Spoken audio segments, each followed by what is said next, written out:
Jaya Radha Madhava Kunja Bihari.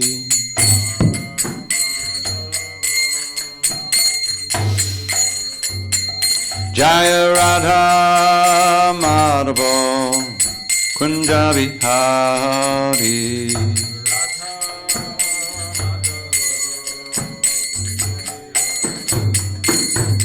Gopijana Vallabha Girivaradhari.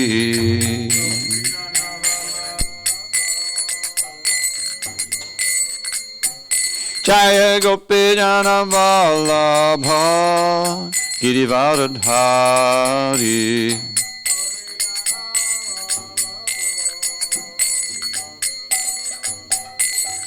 Yashodanandana Bhajana Ranjana. Yashodanandana Bhajana Ranjana. Yamunatira Vanachari. Yamunatira Vanachari. Jaya Radha Madhava Kunja Bihari.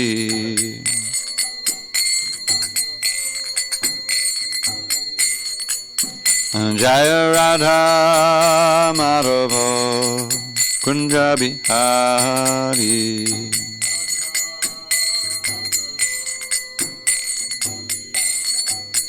Jaya Radha Madhava Kunja Bihari.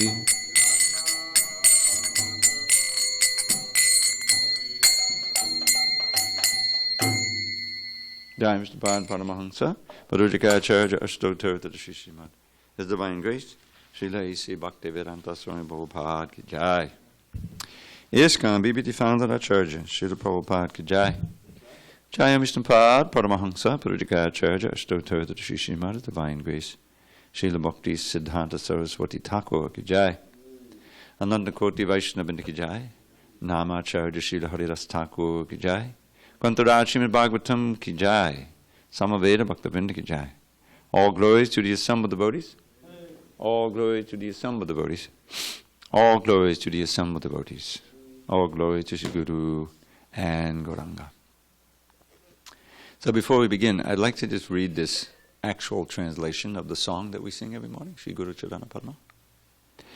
Because there are some things in here that we don't really get in our regular recitation.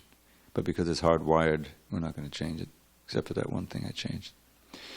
Okay, text 1. The lotus feet of our spiritual master are the abode of pure devotional service. I bow down to his lotus feet with great care and attention. My dear brothers, it is through the grace of our spiritual master that we can cross over this material existence and attain Krishna. Make the teachings emanating from the lotus mouth of our spiritual master one with your heart, and do not desire anything else. Attachment to his lotus feet is the best way to make spiritual advancement. His mercy fulfills all desires for spiritual perfection. He who has given us the gift of transcendental vision is our Lord, birth after birth. It is by his mercy that divine knowledge is revealed within our hearts, bestowing pure love for Krishna and destroying ignorance. The Vedic scriptures sing of his character. O spiritual master, O ocean of mercy and friend of the fallen, O universal teacher and life of all people, alas, alas, O master, please be merciful unto us and give us the shade of your lotus feet. May your glories now be proclaimed throughout the three worlds. A little different, huh? It's good to study this. Okay. Yeah, that's a songbook. Alrighty, so we are going to do Bhagavatam class, and then we'll leave some time for reading about IsvaraPuri. Or maybe I should do like you do. Read it first. That way we'll be sure to won't forget. Okay, Sri IsvaraPuri, his glorious disappearance day is today. Receiving the seed of Krishna Prema from Madhavendra Puri, Sri IsvaraPuri became the spiritual master of Sri Chaitanya Mahaprabhu. Madhavendra Puri couldn't move at the end of his life, so doing all humble services, IsvaraPuri even cleaned up his stool and urine. IsvaraPuri helped his guru to remember Sri Krishna by always chanting Hare Krishna and telling and reciting Radha Krishna's pastimes. Pleasing Madhavendra Puri by these menial acts, IsvaraPuri received the treasure of Krishna Prema from his spiritual master. Sri IsvaraPuri again showed exemplary humility, the ornament of a true Vaishnava, when he first met Sri Advaita Acharya, who was a godbrother. Madhavendra Puri initiated Advaita Acharya. Finding Advaita Prabhu busy serving his deity, IsvaraPuri sat down patiently and shyly. Although he was a Vaishnava sannyasi, IsvaraPuri introduced himself with, "I am a Shudra of the lowest class." Sri Chaitanya Mahaprabhu, the guru for the whole universe, honored IsvaraPuri by taking initiation from him. One day IsvaraPuri came to Lord Chaitanya's house. The Lord personally cooked and lovingly served his spiritual master. After prasadam, Lord Chaitanya rubbed sandalwood paste on IsvaraPuri and offered a fragrant flower garland. By his own example, Lord Chaitanya showed how to properly worship and serve the Guru Parampara. Once, while passing through Sri IsvaraPuri's birthplace, Lord Gauranga became filled with rapture. Taking some dust, the Lord said, "This dust is my life and soul." IsvaraPuri Samadhis in the 64 Samadhis area. Now that 64 Samadhis area, that's in Radha Damodar, right? Yeah, that's what I think. Because I remember going there and you see all these different little Samadhis, for obeisances. I think that's what it is. Shri IsvaraPuri ki jai. Okay. Narayanam namaskritya Narang Chaiva Narottamam Devim Saraswatim Vyasam Tato Jai Madhirihet. Before reciting the Srimad Bhagavatam, which is our very means of conquest, we should offer our respectful obeisances unto Lord Narayan, the Supreme Personality of Godhead, unto Narayan Rishi, the supremest human being, unto Mother Saraswati, the goddess of learning, unto Srila Vyasadeva, the author, and unto Srila Prabhupada, the translator, commentator, and our spiritual master. Nashta prayesha badreshu nityam bhagavata sevaya bhagavatyuttama shloke bhakti bhavati naishtiki. By regular attendance in classes on Srimad Bhagavatam and by rendering devotional service to the pure devotee, all that is inauspicious within the heart is destroyed almost to nil, and loving devotion to the Supreme Lord, who is glorified in transcendental songs, is established as an irrevocable fact. Om Namo Bhagavate Vasudevaya. Om Namo Bhagavate Vasudevaya. Om Namo Bhagavate Vasudevaya. On this 19th day of February, 2020 in SanDiego, we're reading from Srimad Bhagavatam, translation and commentary by His Divine Grace A.C. Bhaktivedanta Swami Prabhupada. We're in Canto 4, The Creation of the Fourth Order, Chapter 22, Prithu Maharaj's Meeting with the Four Kumars, text number 31. Brashyat anusmatis chittam jnana brangsa smatikshaye tadrodham kabhyak prahu atma pahnavam atmanah. Brashyat anusmatis chittam jnana brangsa smatikshaye tadrodham kabhyak prahu atma pahvanam atmanah. Brashyat anusmatis chittam jnana brangsa smatikshaye tadrodham kabhyak prahu atma pahvanam atmanah. Heavy. Brashyat anusmatis chittam jnana brangsa smatikshaye tadrodham kabhyak prahu Atma Pachmanam Atmanaha. Brashyat Anusmatis Chittam. Ghana Branksha Smatikshaye. Tadrodham Kabhyak Prahu. Atma Pachmanam Atmanaha. Santosh. You got it? Brashyat Anusmatis Chittam. Ghana Branksha Smatikshaye. Tadrodham Kabhyak Prahu. Atma Pavmanam Atmanaha. Damodara Kumara. Prashyat Janusmatis Chittam. Jnana Branksha Smatikshaye.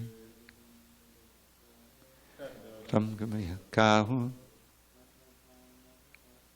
Atma Pavmanam Atmanaha. Jamal. Prashyat Janusmatis Chittam. Jnana Branksha Smatikshaye. Tadrodham Kabhyak Prahu. Atma Pachvanam Atmanaha. Brashyat Anusmatis Chittam.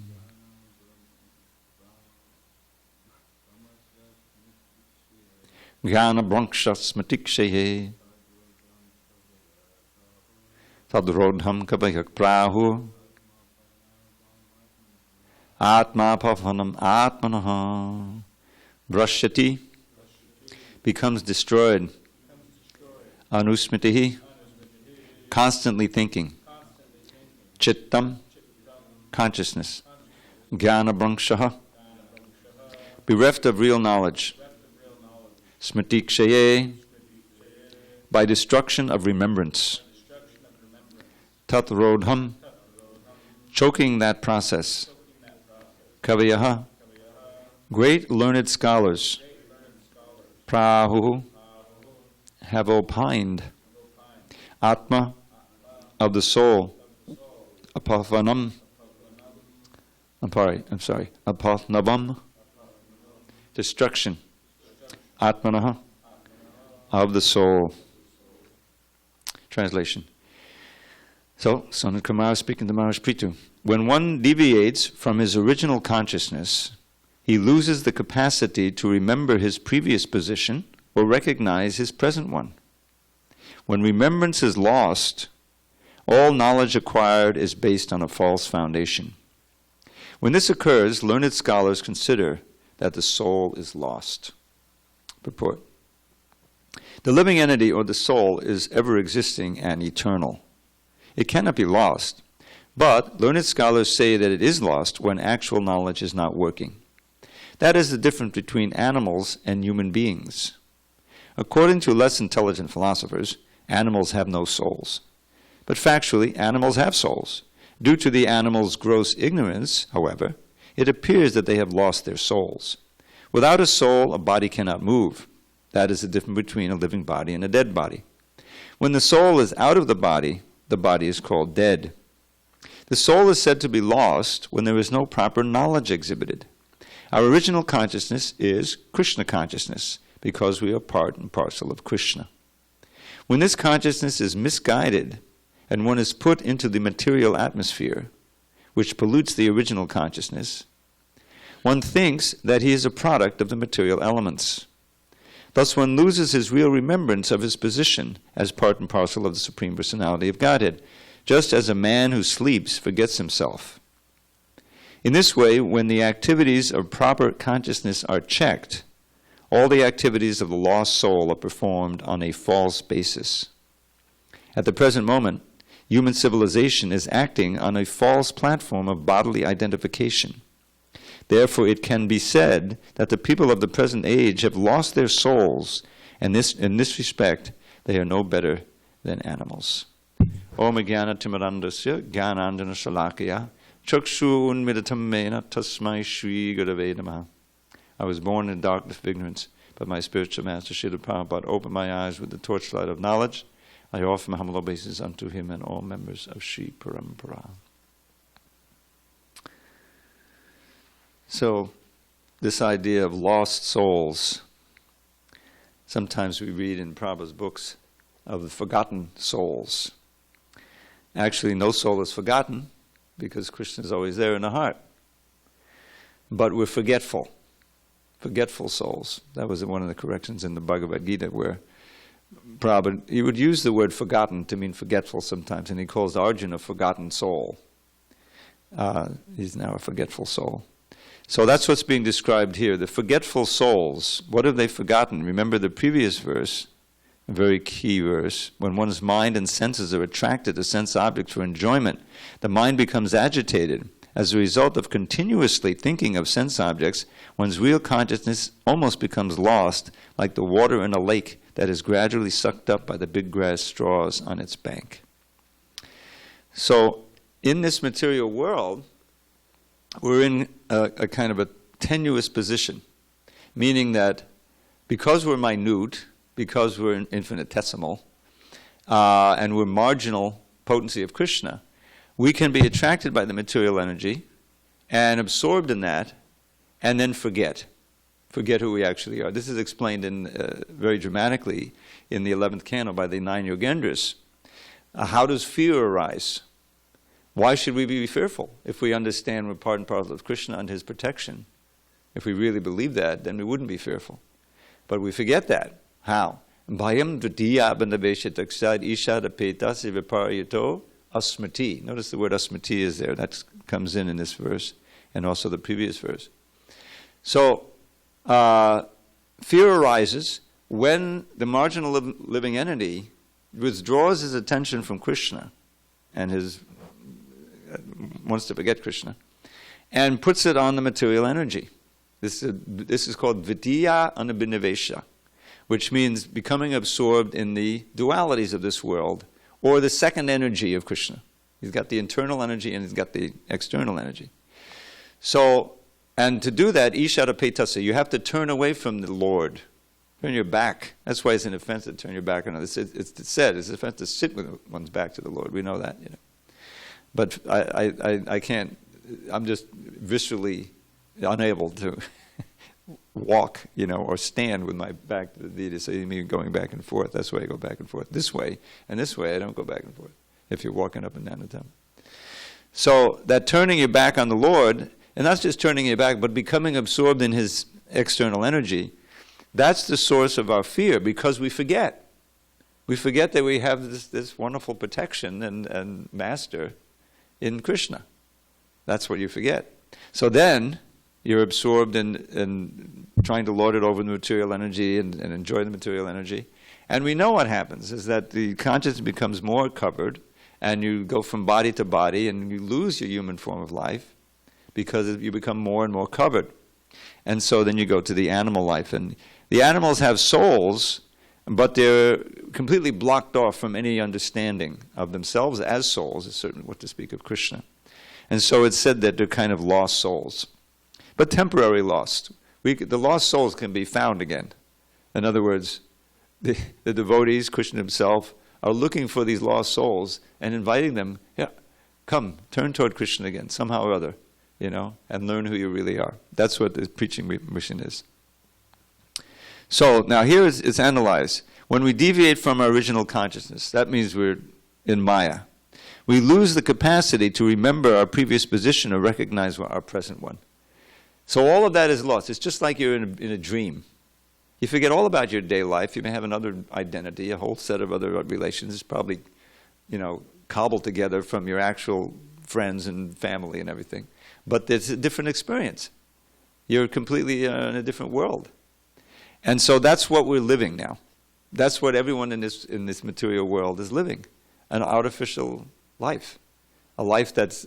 I mean, just the when you think about the situation of yourself in this body, because as you get older now, you take for granted that you can be able to get up in the morning and walk here and there, and And now I've got some kind of condition development with my feet, my legs. I get up in the morning and it's like I got to walk just right, or I got to feel pain. Gradually I walk it off and I'm kind of normal. But there's something going on, circulation or something. Just one little problem. But there's so many medical problems. When that happens, it's kind of a shock. Because you're kind of taking your body for granted and suddenly it's not working like it should, or it's causing pain or whatever is going on.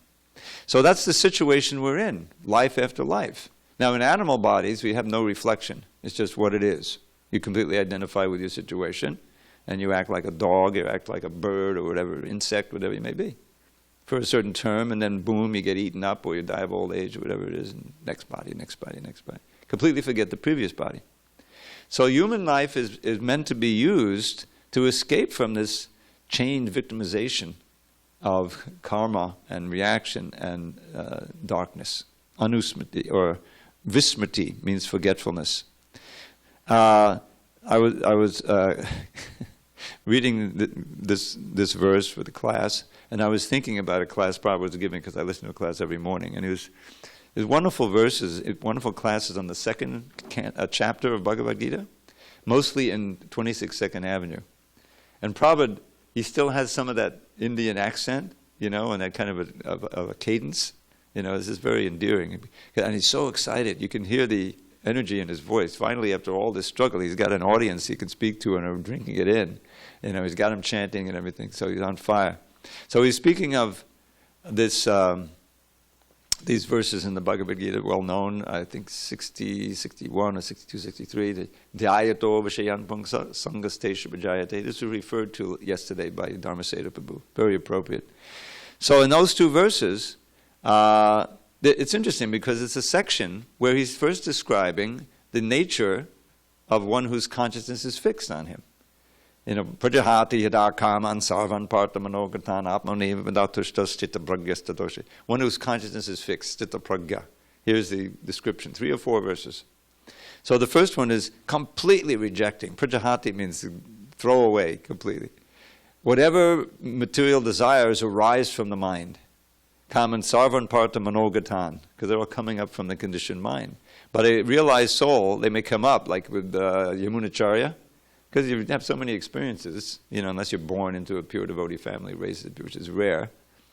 So you've done so many things that the thoughts may come up, and you just throw them away. As he says in his famous verse, probably is also quoting this one, he spits at the thought of his remembrance of sex life, because he's a king, he had all these opportunities. So, Sarvam Atmaneva Manatushta, completely satisfied in the self, and in the self's relation to the Supreme Self. In other words, constantly the flow of bhakti is there in your mind and your heart, and you're completely satisfied. You don't care a fig for anything. Like the 6 Goswamis, constantly diving into the ocean of gopi prema, gopi bhavata samatamati, and they're living as simply as you can possibly live. Hardly eat anything, hardly sleeping, no permanent home, just clothes, whatever they could pick up. But they're at the highest levels of ecstasy. So, these verses are describing that wonderful situation. Whenever the senses aren't needed to be used, you withdraw them, just like the tortoise. You have no affection for material things in this world, and you're not affected by praise or blame or all of these things. You're at a very equipoised position. So after describing that for some time, then Krishna describes, but, it's not so easy. Vishayava nivartante nidahara siddhehina. That you may give up the sense objects for some time, just like today is a fast. Well, many people do fast for health, okay? So that's okay. We're not supposed to do fasting for health, but all right, they're doing it. So they're fasting, but at the same time, the desire is still there. That's what this, desire. They're doing it for health, but at the end of the day, they may be very hungry, whatever. So he said, Vishayava nivartante nidahara siddhehina. Literally eating, nirahara means not consuming. You may not consume the objects of the senses, engage in them, because out of austerity, whatever. But just on that basis, the desire remains. Desire is still there, and eventually you'll break it. But if you get a vision, a direct experience of the Supreme, param drishtva, means that you directly experience Krishna, then you don't return. Then those things that you gave up, the 4 regular principles, who's going to really desire, a hamburger? I mean, some people never had tasted one, but I can remember, but there's no desire. It doesn't key off a desire. If you're an ordinary person, and you're consuming a regular American diet, the very thought of potato chips or French fries or something from McDonald's, your mouth will start watering if you're hungry. You know what I mean? The desire seed is in there. It just needs a little stimulus, and boom, it comes out. But for a devotee, even not a pure devotee, but someone who's given it up and is tasting Krishna consciousness, that desire just goes. Of course, prasadam helps a lot, obviously. So that's what he's describing here. But then he warns, but even one of the senses that you focus on can take away the mind, so you have to be careful. Anyway, then he comes to these verses describing the degradation of the soul, the fall down. That's exactly what's being described in this passage here, these verses. So by contemplation, use the word meditation, absorbing, the mind gets absorbed in the objects of the senses, whatever it may be, the opposite sex, food, drugs, it's a million different things. But you're contemplating it. And those, capitalism is built on this principle of consumerism. So that's where the advertising, multi-trillion-dollar business, of implanting desire seeds in your heart, and so that you'll buy stuff. So we're surrounded by that. So it's not the best place for yoga unless you're practicing bhakti yoga. So the ayadovashiyan bhuksa, by contemplating the object of the senses, sangha arises, right? Means attraction or attachment. And from that sangha, if you continue contemplating, and then the kama arises, really strong desire to engage, right? And when one may engage, one may experience it and be so-called satisfied for some time, and then it's taken away, or some blockage or whatever happens, anger. Eventually that anger must come from surrendering to kama. Because kama is ever expanding and never satisfied, burns like fire. We learned that in the 3rd chapter. So there's got to be a frustration at one point. Or the objects are there, the money is there to buy them, but you're sick. You can't enjoy them anymore. That's another anger. And when you can't express the anger, you turn it in when you become depressed. All of these things are going on. So that's krodha. From kama comes krodha. And from krodha comes, anger, sammoha, complete bewilderment. Prabhupada just gives an example on this tape of his own experience. There were 2 brothers, and adult brothers, and they were fighting over something. He didn't say what it was, but they became so angry that one brother killed the other. It happens, So he's arrested, and he's going to be executed. The father pleaded for the judge, he's my only son, please, so he gave him a life sentence, instead. So this sammoha, that's what's being described here. Brashyat anusmritis, by constantly thinking, smriti kshaye, the memory is destroyed. Sammoha smriti vibhrama, means you lose your remembrance. You don't even know who you are anymore. That's what the animals are. At night we may dream, we don't know who we actually are. But when you lose the human form and the human brain, then you're down in the animal species. They're also eternal servants of Krishna, but they have no possibility of reviving the remembrance in that state. That's us. We've been there, So, smriti brangshat buddhi nasho, and intelligence is destroyed. Intelligence is what differentiates us from the animals. Many people in this world, their intelligence is like animal intelligence. They're just, anger and desire and depression, and try to cure it with some drug, alcohol, and get deeper into the self-destructive behavior. It happens. Millions of people are in that. So and it lost soul. So how can we, remain on the safe side? Because this previous verse, not this last one, the last verse, I always remember this sentence, it just stuck with me for years, and whenever I read this purport, is that the material desire, how is it? Oh yeah. when the mind is allowed to think of sense gratification continuously, and in this world, there's all kinds of inputs coming, right? Like I always think, ideally, you wouldn't want to try to place a brahmachari ashram 2 blocks from a Southern California beach. It just doesn't make too much sense, But because Krishna consciousness is so powerful that it actually works, and you can stay detached. But when the mind and the devotees are, this is a warning for devotees. When the mind is allowed to think of sense gratification continuously, it becomes the cause of our material bondage. If our mind is simply filled with sense gratification, even though we want to be Krishna conscious, by continuous practice we cannot forget the subject matter of sense gratification. So the idea is that the mind is what we're working with as yogis. Every yogi, that's really the object. Just the hatha yoga with the body is really deviation. But the mind is the thing. And this idea of not allowing yourself to contemplate the object of the senses is a basic principle. Because even if you want to be Krishna conscious, if you allow your mind to do that, it can't forget the object. It becomes very difficult. And this concept, I think, was mentioned in the class. It's in the CC, that we're dealing with various energies, external energies and internal energies of Krishna. When we chant Hare Krishna and we focus, we dance, we do devotional service, the mind, our consciousness is exposed to the internal energy of Krishna, meaning the spiritual energy, and we're becoming purified. When we get absorbed in material energy, then we're again adding pollution, contamination to the heart. There's a battle going on, for our attention, And when we are directing our attention to Krishna and actually using our senses and our mind to serve Krishna, we're not pure devotees yet, but we're doing that, voluntarily, then the purification is taking place. And hopefully at a certain point we get taste for that, which is really the actual taste of the soul. The original taste is Krishna consciousness. When it gets diverted to the material energy, it becomes polluted.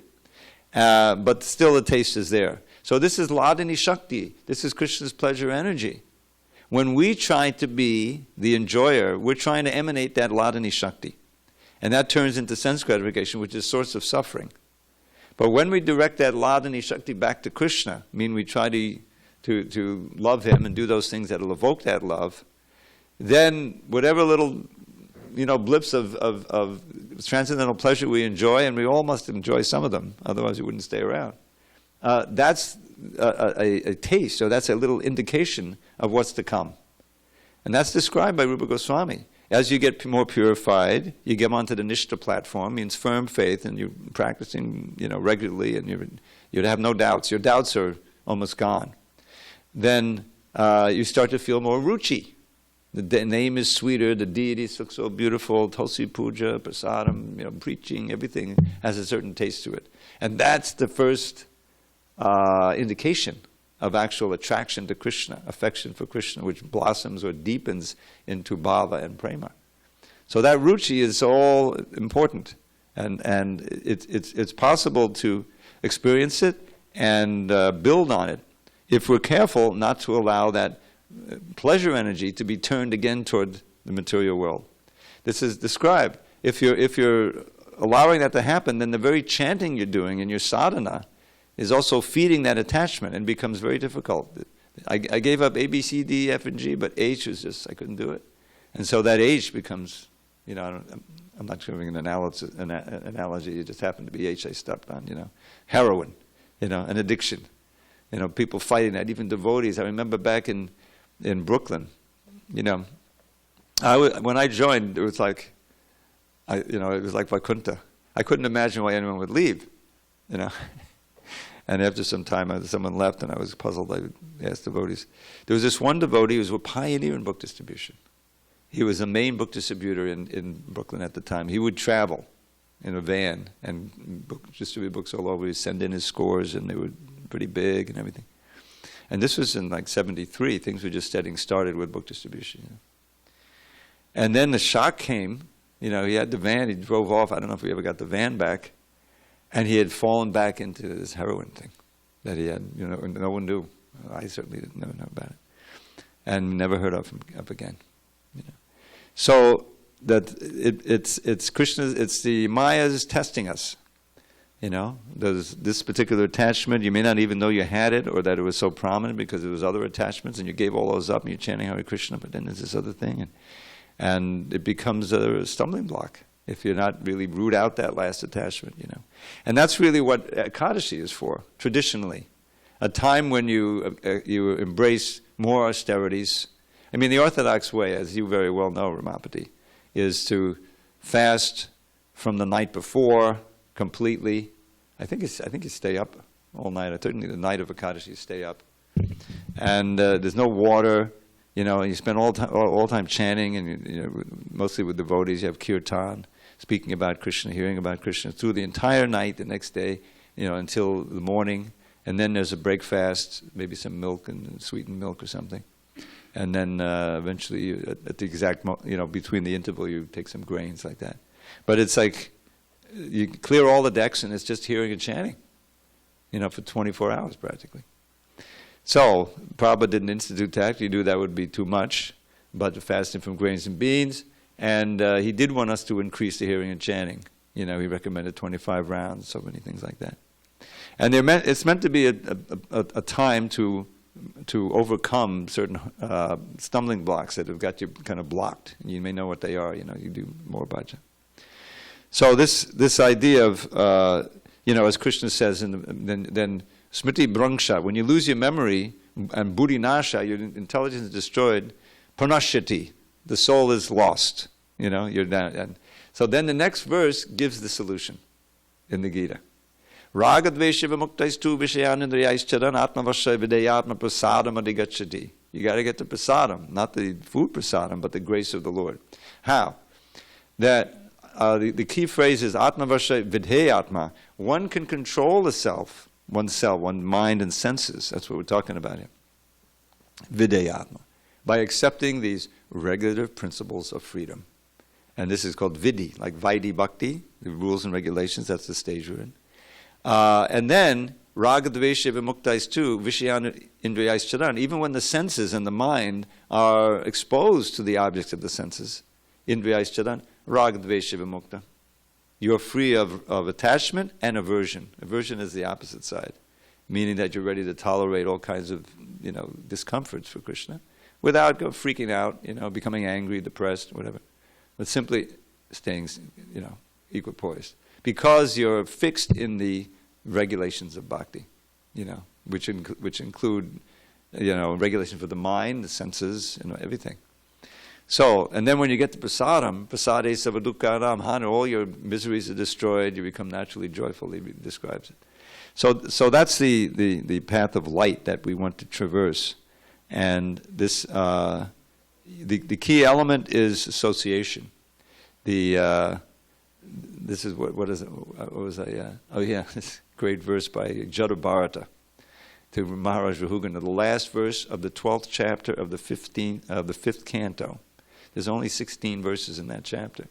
Now, some of them are these long prose passages. But this last verse, and he talks about that, and about association. He says, Tasman naro sanga susanga jata jnanasinenaiva vivrikta moha haring tadiha katana shuddhabhyam labdasmati yatadipana bandhana. Notice the word smriti. The whole thing is remembrance here. So he's saying there, therefore, every human being, tasman naro, asanga susanga, by giving up bad association and choosing good association, devotee association. What happens with that? That means hearing and chanting. Asanga susanga jata gives birth to the jnanasina, the sword of knowledge. See, because we're talking about vairagya, ruchi and vairagya and knowledge. Whenever you're talking about vairagya, you have to talk about jnana. Knowledge and detachment go together. So this develops the sword of knowledge by which you can cut off all of the bewilderment and your ignorance. Vivikna moha. And then what? That's not the end of it. Along with that is hading tariha katana shrutab. Iha, long I, long A, describes activities, pastimes. By hearing and chanting and absorbing one's mind in the activities, the wonderful, glorious pastimes of the Lord,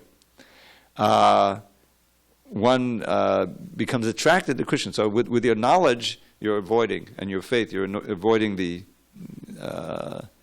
Maya. But also, with the other side, you're becoming attracted to Krishna. That's the only safe side. Otherwise, the impersonal solution to just give up Maya and by force of will always fails, because there's no activities for the mind and senses. So, hading tadiha katanashrutabhyam labdasmati. Here again with the remembrance. That one attains one's remembrance of what? Of who you really are, and remembrance of Krishna. Now, Prabhupada, there's two different ways of interpreting this. Labdasmati, Prabhupada says, you remember your actual nature. You remember Krishna, and you remember your relation with Krishna. And you act in that relationship, and you're on your way back to Godhead. Which is the last part of the verse. You very nicely proceed back to Godhead. Yat yati padam udmana. But Vishnu Chakravarti, he interprets this in a different way. Labdasmati means that you attain constant remembrance of Krishna.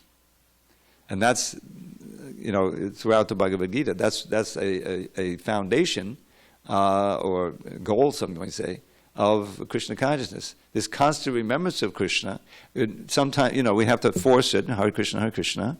I don't have overwhelming taste. Doesn't taste like the sweetest thing that I've ever tasted, but I'm still going to do it. Hare Krishna, Hare Krishna, Hare Krishna. So that's working at it.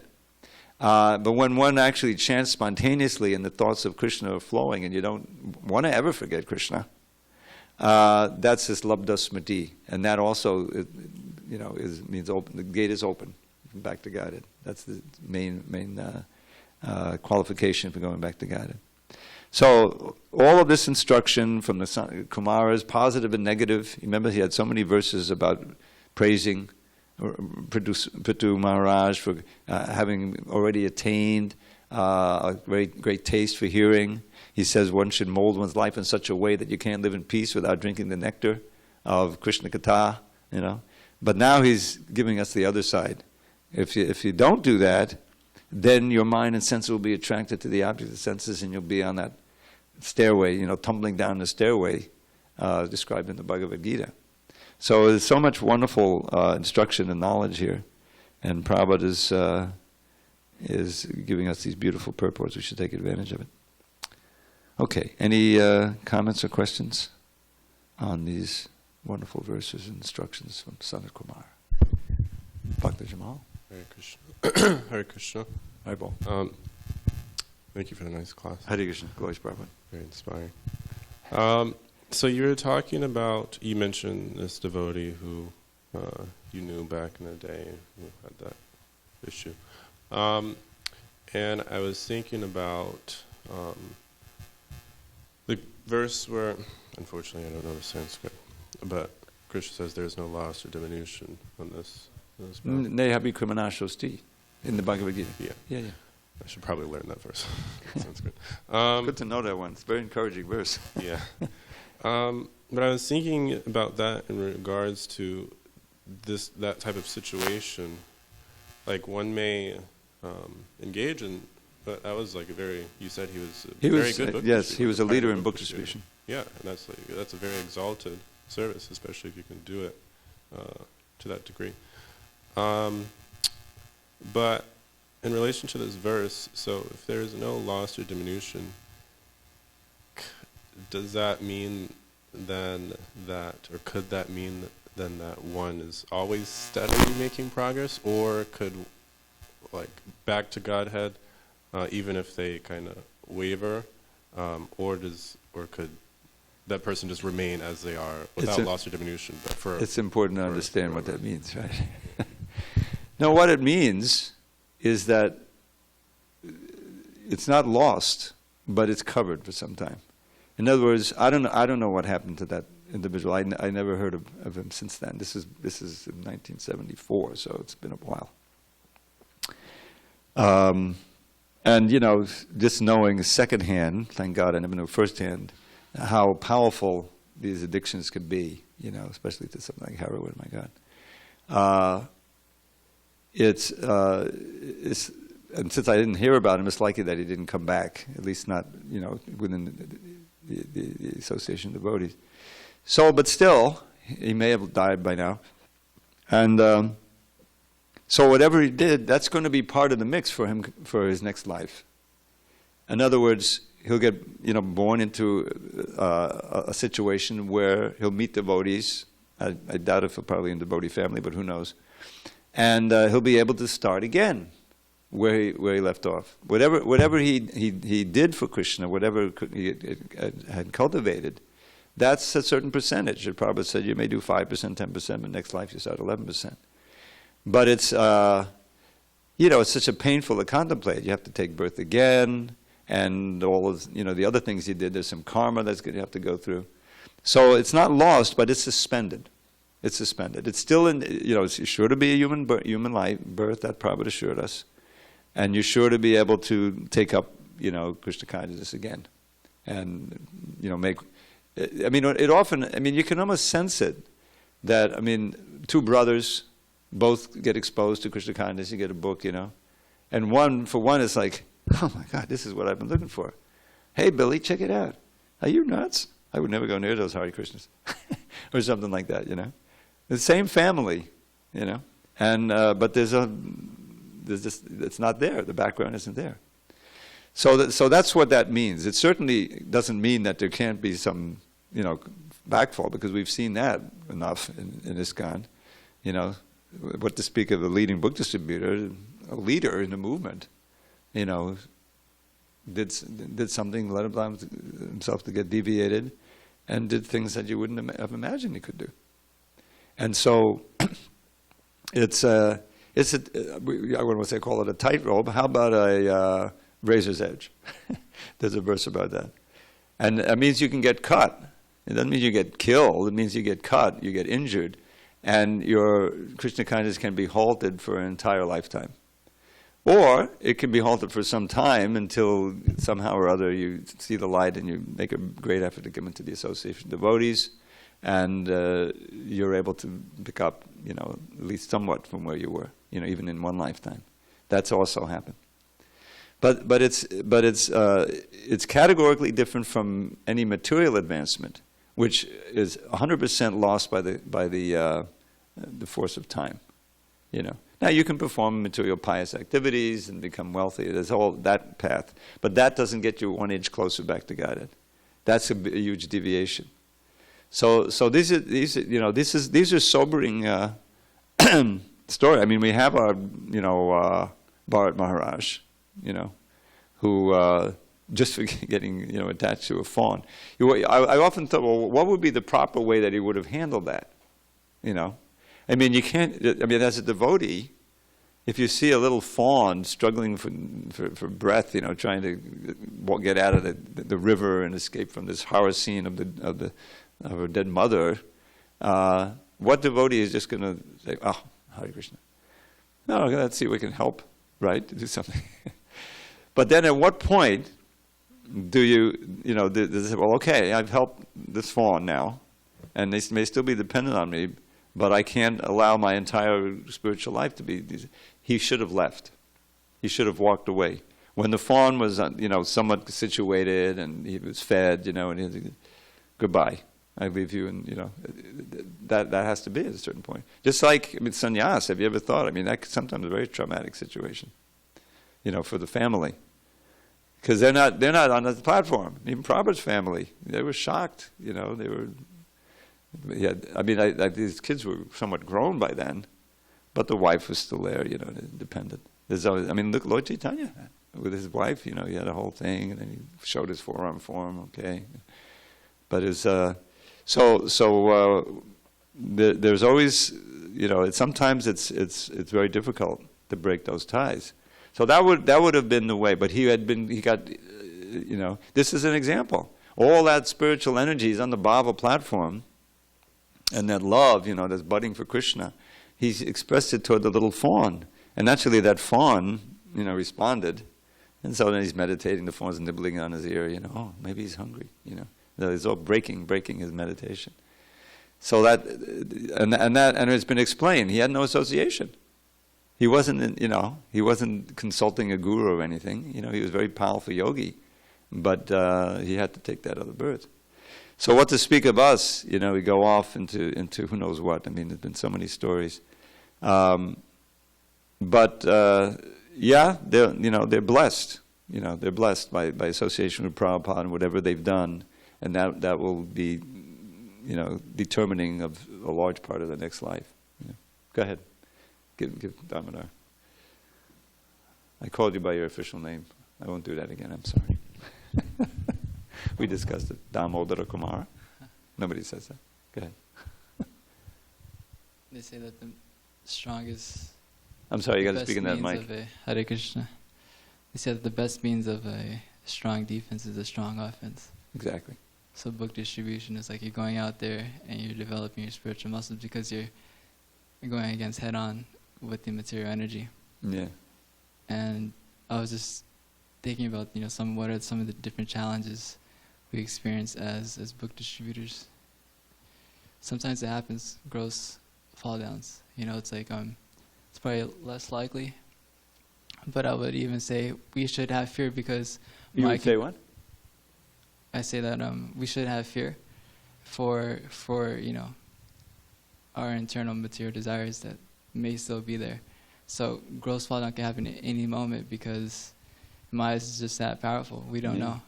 But my question is, I feel like many of us, once you get to a certain platform, we know better than that, and we know we'll take preventative measures. Now, so my conviction is that most devotees are probably not falling down that often to gross fall downs than to subtle fall downs. Yeah. See, subtle fall downs is like you're going out there and we're practicing how to control the mind, and you see some cute girlie, she's walking by, or and then the mind starts to fantasize, or you're thinking this, or maybe you get a whiff of this sort of like drug or this, and then then the mind starts is inclined to think, right? And therefore? So my question is that we should be just as scared, right? Just as afraid of subtle fall downs. And is it that the Nishtha devotee is free from that as well? Because which devotee? Nishtha. Just the steady devotee. No, I mean the Nishtha devotee, there's still some impurities. Anartha nivritti is not. It's directly described in that verse. Nasta prayeshu abhadreshu, the one I chant every morning before the class when I give class. Prayeshu means a good portion. Prabhupada said maybe 70%, 80%. That's nishtha. In other words, you're quite purified, but not completely. So the proper response, as we heard, is to call out, maybe in your mind, but if you're in a certain situation, but to really call out with great desperation and helplessness. Nityananda, Gauranga, Hare Krishna, save me from this danger. It is a danger. So that's devotee's response. And as you say, you're building up your spiritual muscles. But Maya has so many devious ways. I mean, the common way is pride. Your scores go up. You're traveling. You're famous. Just from being a book distributor, all these things happen, and you've got all that money. In your hand. It can go any. Some of it could go in a different pocket. So there's these temptations that come from spiritual success. Therefore, there's two strategies. One is to really take advantage of advanced association, so that you can feel yourself in the right position again. Here's somebody who's been, who's obviously very advanced, and let me take association, serve them, and so that humility and glorification. This was an instruction I got on the train from Mayapur to Hyderabad in 1975. We were on our way to Vrindavan by way of Hyderabad. Hyderabad was just being built and finished, the temple. And so we were there. Prabhupada gave some classes, all in the fifth canto, all on 551. He was speaking, everywhere he went, he was speaking on Rishabhde's famous verse about austerity. So on the long train ride, I was with this one devotee, and I was tired, and I was fairly new. I was like a 2-year devotee. He was a senior devotee. He was like a 4-year devotee. And so I started speaking this and that about this devotee, and he stopped me. He said, no, I don't want to hear it. And let me give you some advice. Always try to glorify. Glorify Krishna, glorify the devotees, and you'll find that temptation to speak ill of devotees never enters into the heart. It never takes root if you're always in the glorifying mood. So there are all these techniques that the experienced devotees know to cut these this kind of a syndrome, that can develop, as you say, by some stimulation, and you get entangled. To cut them off in the bud, with something intensely Krishna conscious, either preaching, glorification, chanting, something like that, so that the seed never can really can sprout in your heart. Because once it does, and you're doing intense bhajan, but you're thinking of this one, that one, whatever, that can become deep rooted. It becomes much harder. It's like a disease once it gets going, So that the devotees who perform these wonderful austerities, preaching austerities, they really build up their spiritual muscles. The tolerance is, obviously happens out there and everything. All right, we better end. All glories to Srila Prabhupada. Hari Hari Bol. Thank you.